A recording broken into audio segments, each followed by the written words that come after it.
My name is Werner Richheimer. Okay. Okay. And what else do you want me to say besides that? She'll start and then you'll continue. Okay. Okay. Okay, my name is Melina Marcus, and today is Thursday, October 14th, 2004. I'm Werner Richheimer. I'm here for an interview. And Ready to begin? that's about it. Okay, wonderful. Werner, tell me about your name. What is the history and the origin?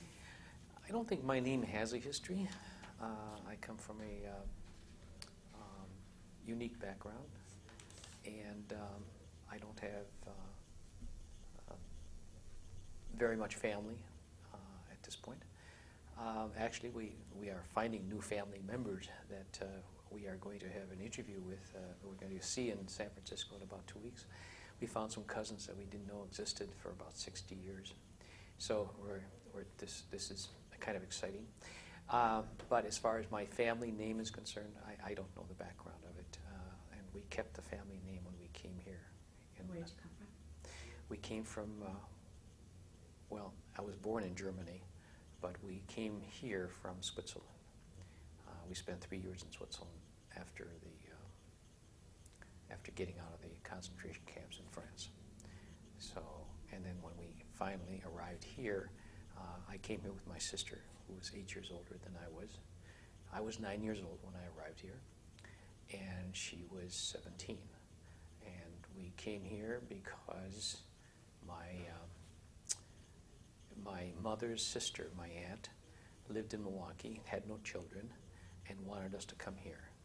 So she actually raised me and my sister. And my sister is now deceased. She died early on, very young, in 1975 of ovarian cancer. She was just a wonderful person and dearly missed. And so you were born in Germany. I was born in Karlsruhe, Germany in 1937, and I was about 2.5 years old when we were summoned by the Nazis and taken to concentration camps in France. The first camp we were in was called Gurs. We were there about a year, and then we were transferred to another camp called Riversaltis, which was about 3 hours away by truck. But this is myself, my sister, and my parents. And there we were, my sister and I and my parents were together for about 1.5 years there.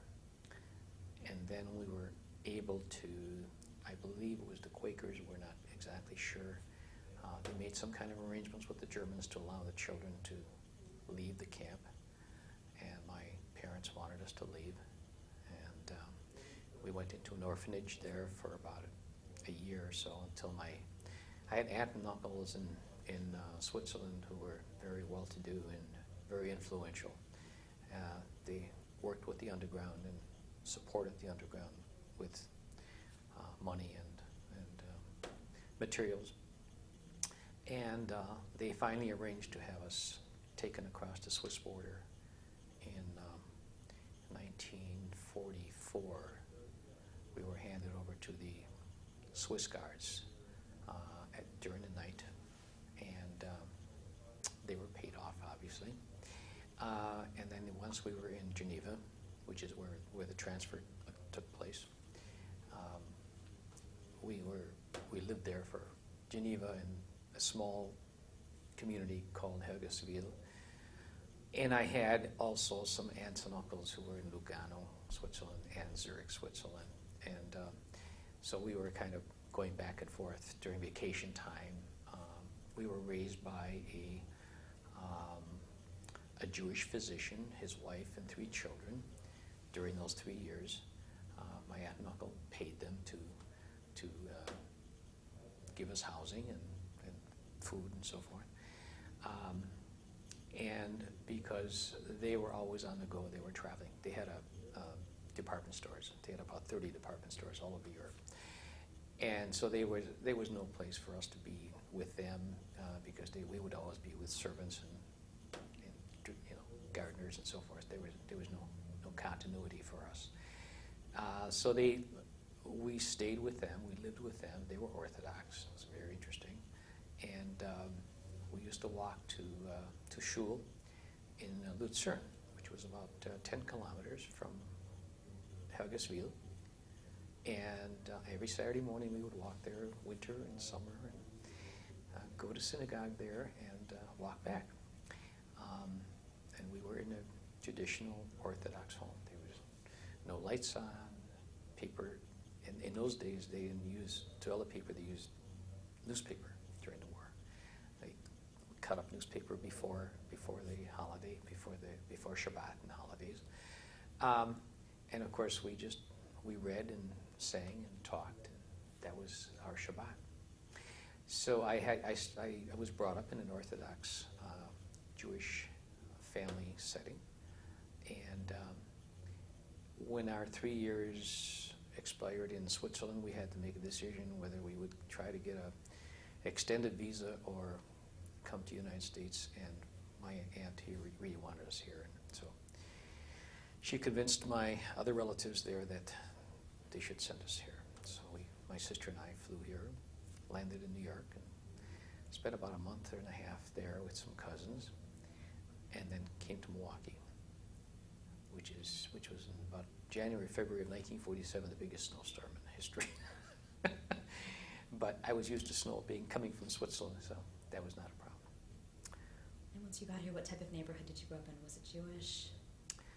Here in Milwaukee? It says Milwaukee, yes. No, we lived on 27th and Ruby, which was a non-Jewish area.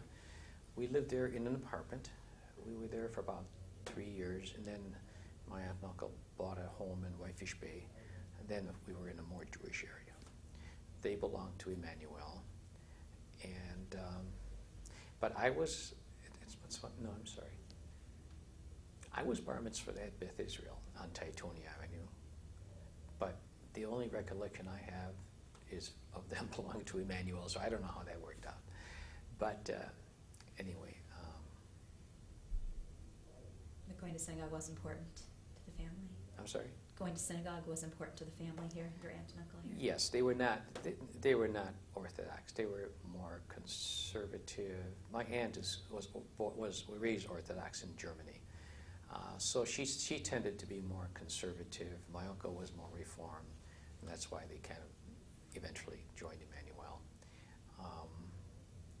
But I always had that Jewishness within me, going back to my childhood in Switzerland, and I'm a conservative Jewish person now. We belong to Beth Israel. My children were all bar and bat mitzvah there, and they were all married in a synagogue in a Beth Israel. Well, 3 of them were married in Beth Israel, and one was married in Detroit. Todd was married in Detroit about 2 years ago in a Reformed synagogue. So your early Orthodox experience in Switzerland, you feel, shaped you?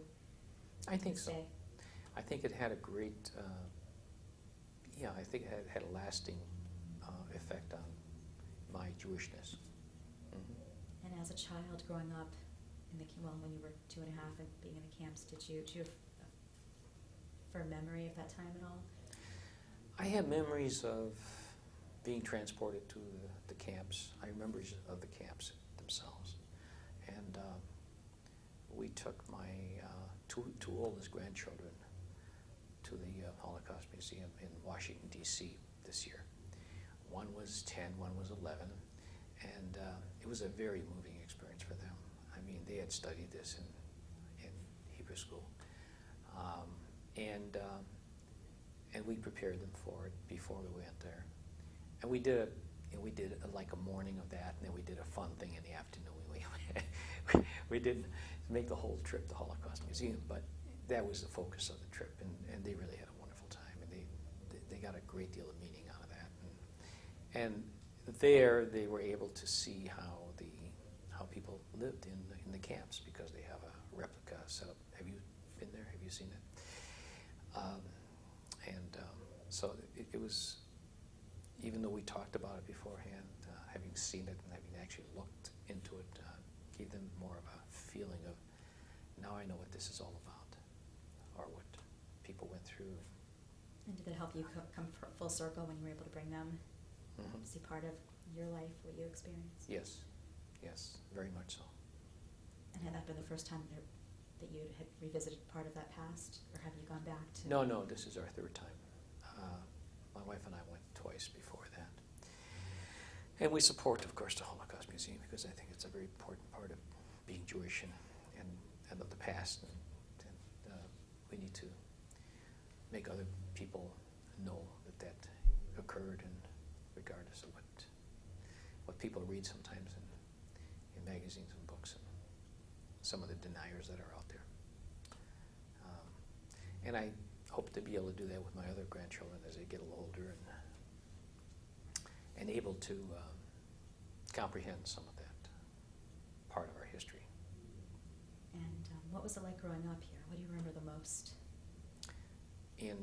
about growing up in Milwaukee? In Milwaukee. Well, once I got to Milwaukee, I was really, my life started in utter turmoil, but once I got to Milwaukee, it became good. I had a good upbringing here. I had my aunt and uncle were very supportive and loved us, and that was great because we didn't have family for a number of years. Close family.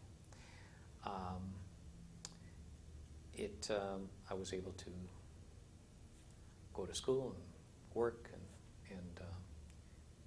create a life for myself, which I've been proud of, and I've been able to provide for my children. And give them something to look back on and give them a little history of what I went through and what other people went through and how good they have it. And so you kind of never know. You don't want to give your children too much because you want them to respect value. And then you think of yourself, well, I never had all these things, so why shouldn't they have it? And so it's a balancing act. And I see you were on the dental board. I am. So are you a dentist? I am a dentist. I've been practicing for about 40 years. I graduated from Marquette in 1962 and went in the service for 2 years as a dentist there, and then came back to Milwaukee and started my private practice. Okay. And in the service, when did you go? I went in when or where? When and where? Sure. Well, we were supposed to go to Germany, actually. Wow. It was something that I had orders to go to Germany, and my wife was expecting our first child at the time, and we had shipped all of our winter clothes and baby furniture and everything to Germany. And then when we went to San Antonio, Brooks Army Medical Center, which was a kind of a orientation for medical and dental officers. They kind of teach you how to wear a uniform and what to do as an officer in the service. You spend 6 weeks there, and during the 6 weeks, one of the officers there asked if anyone was pregnant, whose wife was pregnant in their 7th month or beyond, and I raised my hand because she was. And we're going to have to change your orders. So we're not going to send you to Germany, and we have no place to keep you here, so we're going to find another place for you. So to make a long story short, they sent us to Colorado Springs, which was a wonderful assignment. I was assigned to the Fort Carson, a 5th Infantry Division, one of the battalion dentists. There were four physicians, 4 dentists there. And then we spent 2 years there, and our furniture and clothing eventually came back. And we had our child there. Our first son was born there.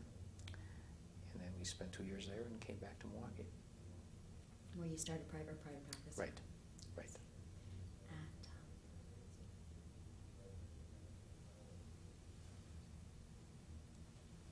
And if we go back and talk about your Jewish educational background a little bit, you said you were raised I went to Beth Israel's Torah classes, preparing for my bar mitzvah. Rabbi Baumrind was my rabbi at the time on Titoni Avenue. And there it was a more of a traditional conservative synagogue where the women were upstairs and the men were downstairs. Very different from Beth Israel now. We had, I grew up and was always befriended with children, with Jewish children. I mean, my friends were all mostly Jewish. I'm not saying I was biased, but I was fortunate to have met some very nice young people here, and we were very close friendships throughout our schooling and even afterwards. And your friends through school or through synagogue? No, actually through my aunt and uncle. I think they had friends who had kids, who had sons that I became friends with, and then they introduced me to their friends and that sort of thing.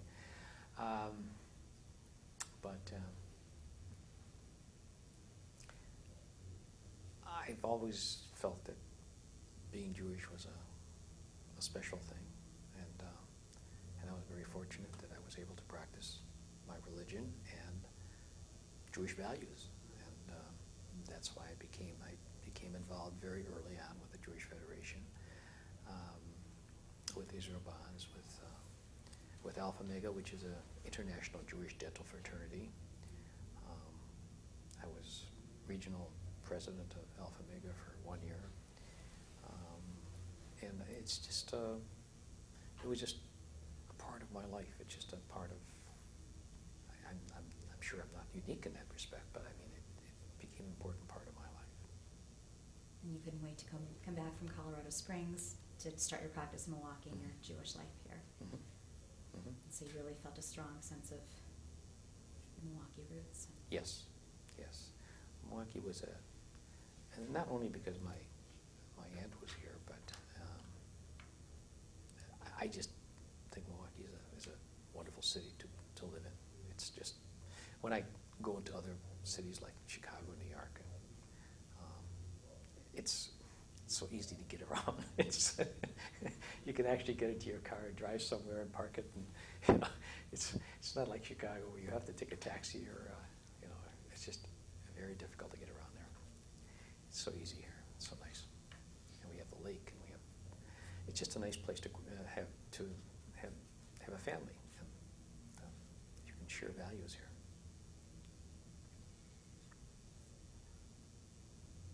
And growing up here, did you notice any anti-Semitism? Because you must have been sensitive to that.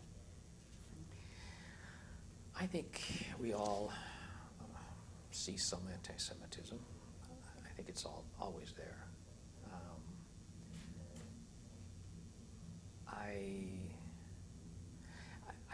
I've never come across, a distinct anti-Semitic person that actually confronted me as a person, as a Jewish person.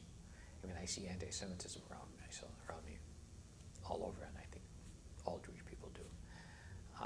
It's in the media, it's in the newspapers, it's everywhere. But it's something that I, just learned to accept and go beyond, just get past that. I don't think I know it's becoming more of an issue again. I mean, after the war, it was a major issue, and during the war, it was a fantastic issue. But and I think I personally have not gone back to Germany since. I was going to ask you, how did you feel about when you had your papers? I know some friends of mine who came from Germany have gone back and actually went to see where they were born and where they lived and all that. When I took my children back to Switzerland, my sister died in 1975. In 1976, my wife and I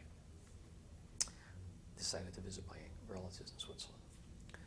And we went there, and we went through Frankfurt.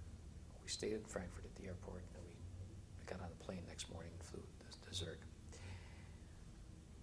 When I took my children, about a year later, we rented a van in Frankfurt, and they wanted to, remember we were at the airport, they wanted to buy something. And I said, I am not buying anything in Germany. I'm not, when we get past the border, you can have anything you want. In the meantime, we had snacks, we had things that we had brought along. And I said, there isn't anything here that you need that's really important right now. And I didn't change any money. I didn't want any marks on me. I just wanted to get out of Germany as quickly as I could, and we did. And later on, I explained to them why, and they understood. But it was just something that inside of me, I just still hold Germany responsible for what happened. And I know a lot of other countries have forgiven it, but there are too many. My entire family was just obliterated over there, and I just can't forgive them for that. And I won't. And it's just something within me. So no, I have never been back to Germany. I have no desire to go back, and even though it's a next generation there now, but. When you received your deployment to go there, how did you reconcile your feelings with maybe having to go and serve in Germany? That I accepted because I was on a United States base. I had an opportunity to visit my family over there if I would have gone. But it was an assignment. It wasn't something that I had a choice about. I didn't choose to go to Germany. I was assigned to go to Germany. That's a little different. I mean, if I had a business trip that I had to go to Berlin for, I mean, if I was in business, I would probably do that because I know I couldn't avoid it. But I would never enjoy it. I would never have a good time there. I just had that deep feeling inside of me that says, this is the country that destroyed your family. And even though, you never know who you see on the street there, they might have been, or their father may have been in the concentration camps standing over you. I mean, you just don't know. It's just something in the back of my mind. And what happened to your parents? My parents both died. One was on the way to Auschwitz. We found this out later through the Red Cross. And my father died on the way to Auschwitz. My mother died of malnutrition after we left. And so that was it. And my grandfather, grandmother, all of those people, that they just died because of malnutrition. So. And you still have family in Germany, though? I'm sorry? You're saying you still have family in Germany? This happened in France. But do you have a few family in Germany now, or? I have no family in Germany. Switzerland? Switzerland. Okay. A few. Most of them have died now. All of my aunts and uncles have died. There's a cousin that's living in Israel that we still correspond with. There's a cousin in Switzerland that we're not close with. He came here to Milwaukee about 12, 15 years ago to visit us. And that's kind of it. We don't have much family left anymore. But now we just found new cousins. That's exciting. How did My you father had a brother who left Germany before I was born, and we didn't know I never knew anything about him. I heard the name mentioned by my aunt. And he had 2 children, and we're visiting both of their children and their families in 2 weeks. So that'll be kind of nice. We're going to, one son lives in Vancouver, and the other daughter, his sister, lives in San Francisco. And her 2 sons and their families live in San Francisco, and there's another son that lives out east. He's coming in also, so it'll be nice. Wonderful. You have these first cousins and their children now. First and second cousins, yes. Wonderful. Mm-hmm. and uncle that you came to live with here in Milwaukee. Mhm. Okay. She's still living. She's 97 years old, just had a birthday. She's living at Laurel Oaks, independent living, has all her faculties, knows exactly what's going on. And I mean, you could ask her things that happened 70 years ago and she still remembers. And she's kind of a neat person. And how did she come here to Milwaukee? She came to Milwaukee. She was the first of my family to actually come to Milwaukee. She left in 1937, the year I was born. At that time, she still had you had quotas that you had to have to get out of Germany. Jews had to have quotas. And she had a low number on that quota. So my parents had quotas also, but their numbers were much higher, and they weren't able to get out before the Nazis took over. She came to New York, and she had an aunt who sponsored her. She lived with her for a few months, and then she eventually, I think for about 6 months, she worked and earned money, and then she sponsored her fiancé. And then when he came here, they got married. And then they were looking for work, and they were told that there were some jobs available in Milwaukee because it was a German community. And they went first to Sheboygan, Fond du Lac, and then Milwaukee. And then he was working for a textile company, selling. He was a great salesman. And then eventually he started his own company and had heart condition and congestive heart failure, and eventually he died. Then my aunt took over his business for a while. She traveled, and then later on she gave that up. And so. What are their names? Well, her name their first husband was Mayerson, Max Mayerson, Max and Trudy. Her name is Trudy. And then about 5 years later, she remarried a Ludwig Strauss. And they were married about 25 years, and he just died about 3 years ago. And he was 92 when he died. So she went through 2 husbands. She gets funny. She says, I went through 2 husbands already. Anyway, and she's fine. She's doing just fine. And was she the sister of one of your parents? I'm sorry? She's your aunt. How is she? What is the relation? Is she the sister of My sister, my mother's sister. There was 10 years difference between age between my mother and between my aunt and my mother. So that your mother would be very happy to know that you were raised. Oh, I think she'd be thrilled. Yeah, absolutely. Absolutely. So. And do you want to tell me about your sister? You told me that she was really a wonderful person. I'm sure she was a huge influence. My on your sister life. was, she was a very unique person. She took care of me. She raised me. I mean, when we left the camp in France,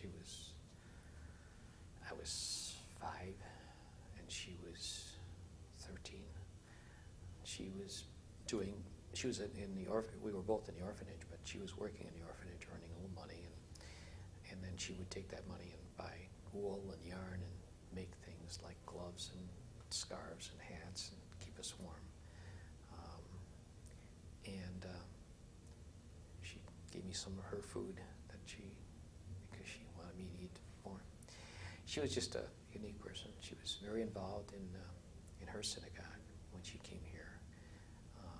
She was Temple Menorah. I think I'm not sure, she was president or she was something with Sisterhood when she became ill. And she had ovarian cancer and lived for about 2 years after that. And then eventually she had a recurrence and died. And she was married and had 2 sons. One is a allergist in Milwaukee, Michael Levy. And the other son is Stuart Levy, who's living in Philadelphia, on the outskirts of Philadelphia. He's working he's a pharmacist, but he actually never practiced pharmacy. He worked for pharmaceutical companies like Merck and so forth. And now he is part owner of a company that manufactures and distributes testing devices for large corporations like General Motors and 3M in Minneapolis and so forth. They set up clinics so that their employees can go and have their blood checked for diabetes, and if they have high blood pressure, they can go in there. They have a technician that monitors this, and they're doing very well. So both of her sons, who were not, well, one of them had not started college yet. The other one was just starting college when she passed away, and she was just very worried about them. But they did great. What was her name? I'm sorry? Your sister's name? Was Laurie Levy. And so. And who did she marry? She married Johnny Levy. He was also from Germany. He had come here about a year or two before they got married. He worked in a factory. He was working at American Motors. Actually, at that time it was called Nash, on Richard Street, off of Capitol Drive. And he just a very hard worker. He never had a chance to go to school there. Worked from the time that he was able to, and provided a adequate living. My sister was always very proud. I mean, but she would never let me help them, and that's why we never went back to Switzerland before she passed away, because she would never. I wanted to buy her a ticket, and she would never accept that. Anyway, so when she passed away, we decided that this would be a time now, while we're still young and my relatives are still living, that they really wanted us to see it. So. And what was that experience like for you, going back to Switzerland? It was wonderful.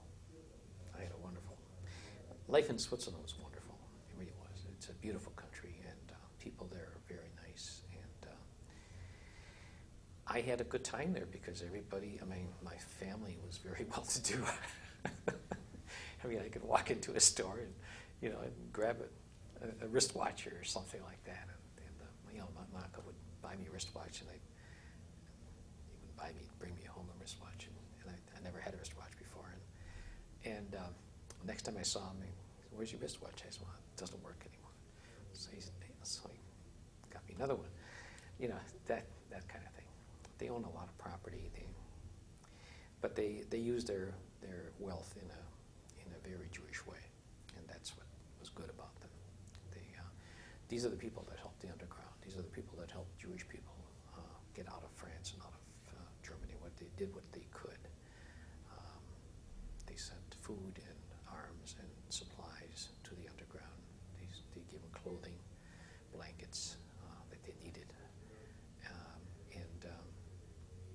and eventually, and money, of course, so that they could buy what they needed also. Eventually, that helped us get out of France. They had the right, they knew the right people, and that saved our lives. So, I wanted to go back to see them. And the first time we went back, he was still living, my uncle. And the second time I went back, he had died, and she was still living in a large home. And it's a different lifestyle over there. Very different. They never had to do anything. I remember they used to have a gardener. He used to hate when I came there because he'd always have to start digging up worms because I loved to go fishing, and he used to have to take me out in their boat and take me fishing. So he didn't like digging up worms. And you brought your wife back to see your aunt and uncle, to meet them and your children as well? The first time Carol and I went alone, and the second time and third time we went with our children, all of our children. And did they come to visit you in Milwaukee? I'm sorry? Did they ever come to visit you in Milwaukee? My aunt and uncle came right after we came here one time. They were much older. It was getting hard for them to travel. They came just to make sure that we were okay and that we were settled in and that sort of thing. I think we came here in 1947. I think they came in 1949 or 50 or something like that. They were here just for about a week or so. They didn't care. They didn't like America. I mean, they have nothing against America, but I mean, they didn't care for it our way of life here. They're used to small cities, small communities, and they didn't like the large cities. In Switzerland, you don't have that. Lucerne and Zurich are the only two really large cities. And so they liked being home. They liked being where they were. And although you had a wonderful life in Switzerland, you wanted to keep your roots here in Milwaukee and start your business here. Mm-hmm. How do you, tell me, is there something that would be really, in your upbringing in Milwaukee, the Jewish community that stands out in your mind as having a profound effect on you? You remember as a child going to synagogue or? Here? Yes. My aunt and uncle didn't go to synagogue as often as I used to. I started going to synagogue because I was preparing for my bar mitzvah, and I had to go. It was mandatory. So they went also. But after that, after I got married, they joined Emmanuel, because when they came here, there was a new home club. I don't know if you know what that is or not. We had a large Jewish German community here in Milwaukee, and this was a club that they belonged to that did everything together as a group. They would have picnics on weekends. They would have high holiday services together. They would bring in a rabbi. They would rent a hall somewhere and have services. They wanted to be together like a big communal family. And we were part of that. And over the years, of course, a lot of these people were older and they started passing away. So this kind of dissolved eventually. But it was there for probably 20, 25 years. And so they joined Emmanuel because the group was mostly Reformed, and so they wanted to be with their group. So when they stopped having services, when the group started getting too small to hire a rabbi to come in and a cantor to come in for high holiday services, they decided they would just join a synagogue. So they joined Emmanuel, and that's how they got to Emmanuel. That's how I got to Emmanuel. And tell me about your wife. How did you meet? My wife is wonderful. She's the star of my life. We actually met on a blind date. I was going to dental school, and we had a formal event each year, and it was usually at some country club or somewhere like that, in the outskirts of Milwaukee. That particular year was at Oakland Manor. I don't know if you know where that is. It's, I think, Lake Geneva or someplace like that. And I had been seeing a young lady that I was going to go take her to this event. And her grandmother suddenly passed away. And she didn't want to go out. I understood that. So I said, there were 10 dental students that were Jewish in my class. That was the largest class ever at Marquette. And one of them was Stan Saylor. Do you know Stan Saylor? Okay. Stan and I were good friends, and I said to Stan, we were supposed to double that. And I said, Stan, I'm not going to the event this year. He said, why not? I said, well, I told him what the situation was. He says, well, you know what? He says, let me see. He says, I've got a cousin of mine who knows some really neat people. So he called his cousin, and his cousin gave him Carol's name. She was a Fleischman. The name Harley Fleischman, Joe Fleischman. Joe was her father, and Bessie was her mother, and then they had a son. She had a brother, Harley. Harley was very well known in Milwaukee. He had Fisher Office Furniture. I don't know if you remember that or not. That's going back many years. Harley since has passed away, about 5 years now, of a brain tumor, and he was quite young when he passed away. But anyway, we went on a blind date, and we had a wonderful time, and we just started dating after that. It was just wonderful. And so we married between my junior and senior year. And then Carol had a job at Prudential Insurance Company, and I worked at a hotel downtown at the Milwaukee Inn at the time. I was at other places before that. I was a night auditor down there, so I could do some homework and be a desk clerk and do the night auditing reconciliation for the day at the hotel, and then I'd go to school the next morning. So those were rough times, but we got through them. It was fun. And how many children? We have 4 children and 8 grandchildren. All of our children are married. 3 are in Milwaukee, and 1 is in Buffalo, New York. He is his wife, and they have 3 children in Buffalo, and we have Michelle and Jay are in Milwaukee, and they have 3 children. Todd and Susan are in Milwaukee, and they have 2 children. And Mindy and Tom are in Milwaukee also, but they don't have a child yet. They were married a year ago, and they're still working on it, I think. I hope they are anyway. And if you want to tell me more about your involvement in agencies in the Jewish community, you said you were active in the Federation. Yes, we had years ago we had a dental division. There was a medical division, dental division, law was separate. And now we have the healing arts, which encompasses medical, dental, pharmaceutical, everything.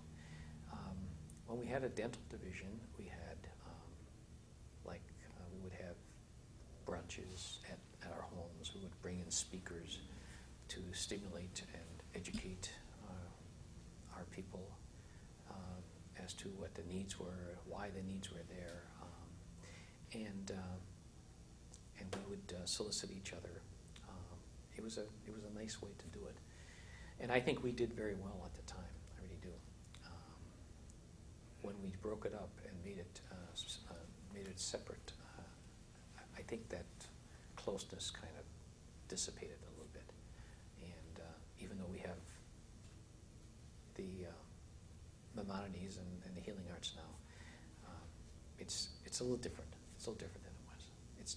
It's too large a group to have anything as small and intimate as having 30 or 40 people for a brunch in a home or in a restaurant or something like that. And we would just underwrite that. It would just worked out very well.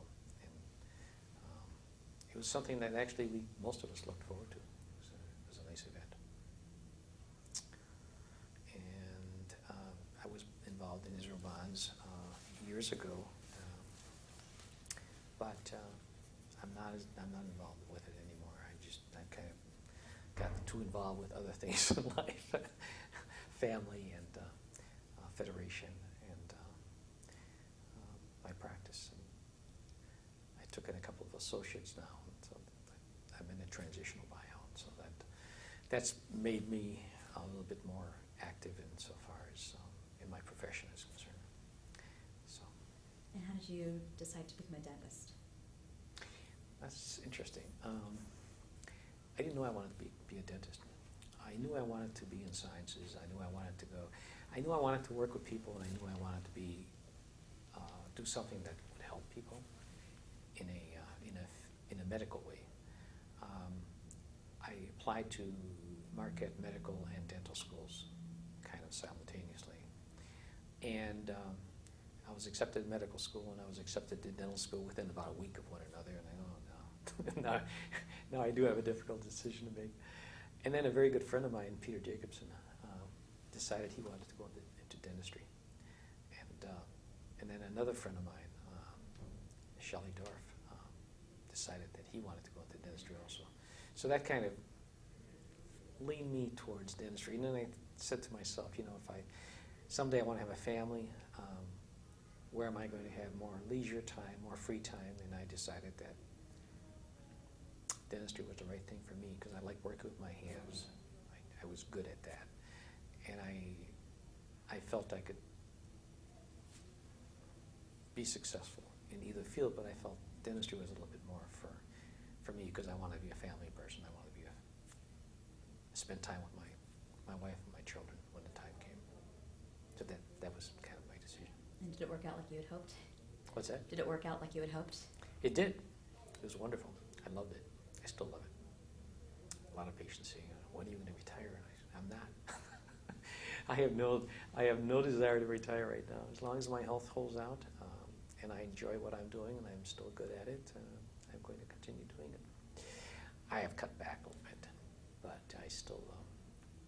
Thursday's my day off, so I used to only take half a day off Thursday. Now I take all day off. I don't work Saturdays anymore. I used to work a half a day on Saturday, and I've cut my hours down to I stop at 4 o'clock instead of 5 o'clock. My wife made me do that. I blame her for that. You said you were involved in, I guess, the Israeli bonds. What was your involvement in that? We used to have meetings, some at my home, getting people together to educate them as to what was involved, what was available in purchases. Irv Becker and I worked together in practice for about 29 years, and Irv and I always bought Israel bonds for our profit-sharing plan, and sometimes personally. Since my grandchildren were born, I've been buying Israel bonds for them. This year I decided I wasn't going to buy any bond. I started driving to the synagogue. I said to Carrie, "You know what? I don't think I'm going to buy any because I'm putting money away for their education and this and that."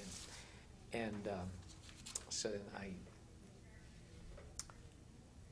I got back and I called the person who was handling my retirement plan, and I said, "What if we bought, Israel bonds have a zero coupon, which you can buy for. They have like a 6% return." And I said, "You know what? That's not such a bad return for 10 years." And so we bought some this year for the retirement plan. And now you're involved in Federation still? Yes, I'm vice chair for Healing Arts. Started off as a worker, and they made me a vice chair. I said, "I'm still a worker. It doesn't really make a difference. It's just a hat they put on you. It doesn't mean anything." But it's a fun thing to do. It really is. It's an important thing to do. This money is needed, badly needed by all the agencies, and it's just, even though I don't like soliciting people, I don't like asking people for money. It's funny, I had a patient in the chair once who said, a physician who gives a lot of money himself, and I asked him if he would take a few cards. He said, "Werner," he said, "tell me what the cards are, and I will add up everything that they gave last year, and I will make that pledge to myself. I will add to that to my pledge that I've already made." He said, "That's how much I hate to ask anybody else for cards, because I just don't like to be, turned down or talk to somebody who can give X number of dollars and gives so little." And he said, "I just can't do it. I'm not going to do it anymore." So, but anyway, that's just it's just an important part of being Jewish. I mean, if we don't do it for ourselves, there's no one else there to do it for us. So that's where it is. And you said you have a relative in Israel. I also want to establish what your connection is with, how you feel connected to Israel. Have you visited Israel? Well, my nephews, Michael Levy, has a family. His wife and 6 children are living in Israel. They're in Efrat. Michael is a allergist at the medical college. He teaches and does research and sees patients there. And he, because of him, I'm involved with Israel. We took my 2 youngest children to Israel in the 1996 mission from Milwaukee, and we had a wonderful time, just a great time. And I would go back again. I will go back again, but I haven't been back for a while. Tell me, what would you like to be most remembered for? What would I like to be what? Most remembered for?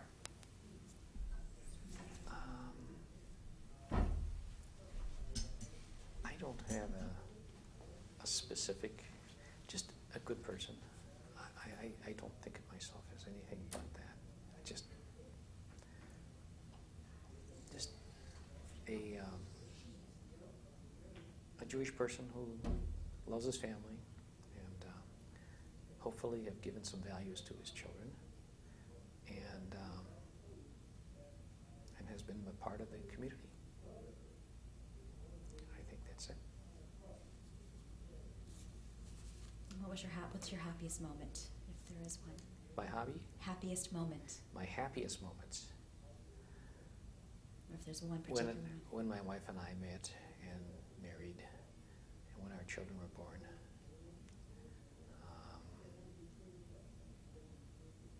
I think that was it.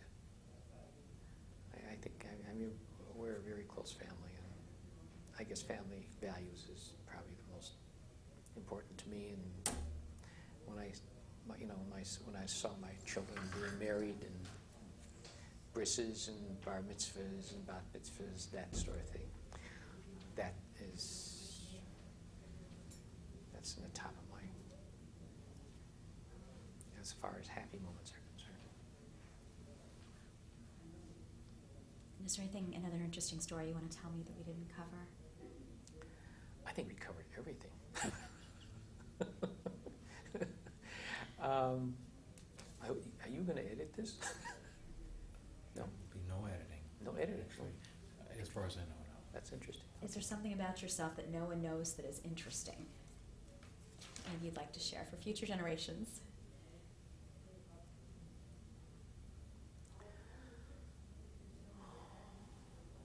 I think and I think that's one of the reasons we're doing this, is that I think the Holocaust has to be remembered. I think we need to instill that information and knowledge on the next generation, the generation after. I think it's something that in our history, which is horrible, but it's something that we need to focus on and never forget.